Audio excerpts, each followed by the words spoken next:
மயிலாபுரம் காட்டும் நடக்குது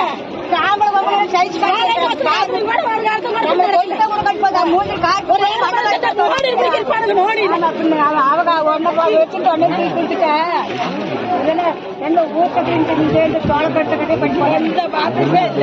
இப்ப எடுத்துட்டு போகையில அவங்க போய் அதை என்ன பண்ண போறாங்கன்னா அடைச்சல் வந்திருக்கானா இந்த மில்லு ஓனர் தான் வந்திருக்கானா சொல்லக்கூடாது.